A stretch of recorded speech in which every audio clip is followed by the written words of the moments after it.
Dans cette séquence, nous allons découvrir la proportionnalité, vous l'avez déjà vu abordé en CM2, et les situations de proportionnalité et ce que ça implique pour justement trouver des relations entre des grandeurs qui sont proportionnelles. Alors qu'est-ce que c'est de grandeur? Par exemple, le nombre de kilos de fruits que vous allez acheter par rapport au prix des fruits ou du kilo de fruits. C'est proportionnel. Vous avez votre consommation d'électricité.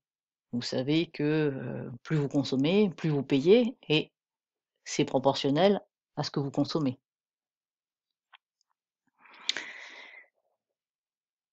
Ici, dans l'activité 1 du manuel, page 77, je vous propose de travailler dans un premier temps sur cette première activité. On vous dit quoi? On vous dit que 6 mètres carrés de panneaux solaires, vous voyez là, vous en avez un petit peu des panneaux solaires sur le toit, pour produire de l'eau chaude pour 5 personnes.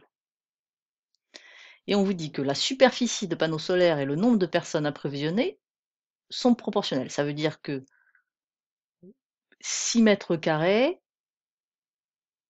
produisent pour 5 personnes. Si on double, 12 mètres carrés, ça va produire pour 10 personnes parce que je vais aussi doubler le nombre de personnes.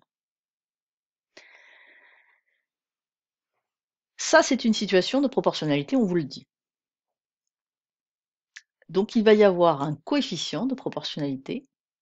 Quand je double ce coefficient, ça vaut 2, qui va nous permettre de relier les deux grandeurs entre elles.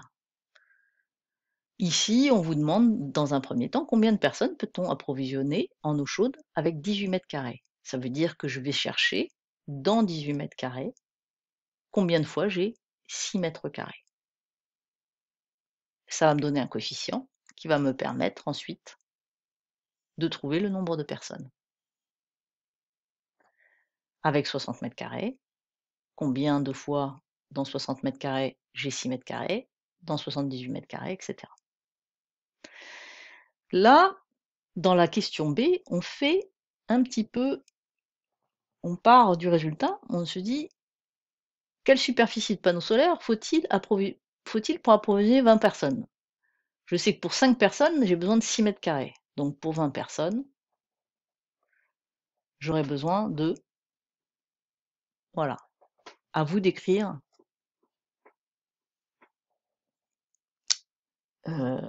l'opération nécessaire pour trouver le nombre de mètres carrés de panneaux solaires. Dans un deuxième temps, on va utiliser le tableau.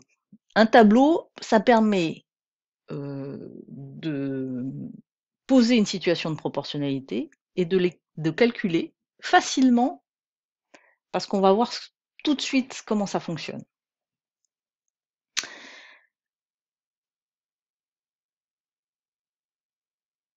Dans un premier temps, donner l'écriture décimale du nombre tel que 5 fois égale à 6. Qu'est-ce que ça veut dire, ça?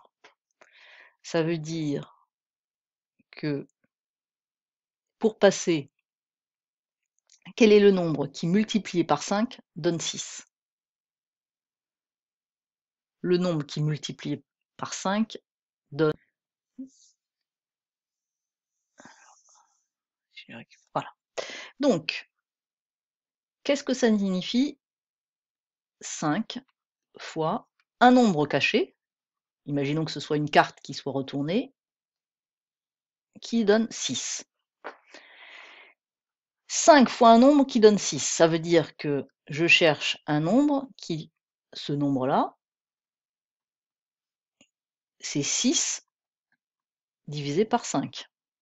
Le nombre qui multiplié par 5 donne 6, c'est le nombre qui divise, qui est le résultat de la division de 6 par 5.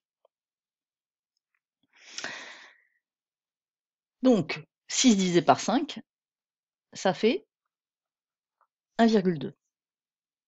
Donc 5 fois 1,2, ça donne 6. On dit que ce nombre est le coefficient de proportionnalité du tableau ci-contre. Donc ça veut dire que ici, pour passer de 5 à 6, j'ai multiplié par 1,2. Donc pour passer du nombre de personnes au nombre de panneaux, à chaque fois, j'ai multiplié par 1,2. Ça veut dire que pour trouver le résultat ici, je fais 120 fois 1,2, ce qui donne 34.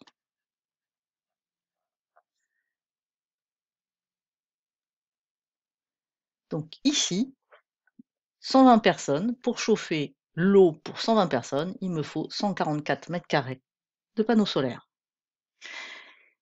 On aurait pu aussi faire la chose suivante, regardez.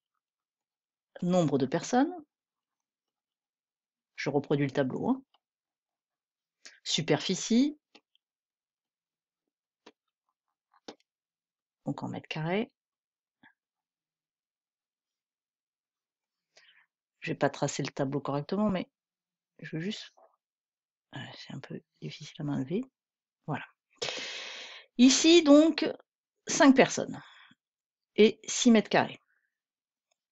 On a vu que pour 10 personnes, c'était 12. Pour 20 personnes, 24. Regardez ce que j'ai fait. Ici, j'ai fait x2 sur cette colonne. D'accord? Ici. J'ai aussi, donc si je double, pour passer d'une colonne à l'autre, je double. Ici, je double. Ici, j'ai doublé. Regardez, j'ai appliqué un coefficient x2. Donc ici, j'ai aussi appliqué un coefficient x2. Un tableau de proportionnalité, c'est quelque chose d'extrêmement puissant. Vous avez une relation ici avec le fois 1,2, d'accord, pour passer de cette ligne-là à cette ligne-là. Mais vous avez aussi des relations qui vous permettent de passer de colonne en colonne. Donc ici, par exemple, j'ai multiplié par 2 mon nombre de personnes, j'ai multiplié par 2 ma superficie. Et regardez, ici j'ai multiplié, pour passer de cette colonne ici à cette colonne ici, j'ai multiplié par 4. Pareil ici, 5 fois 4, ça fait bien 20. Donc vous voyez, il y a beaucoup de choses qui se passent dans un tableau de proportionnalité. Il y a des relations entre les lignes et il y a des relations entre les colonnes.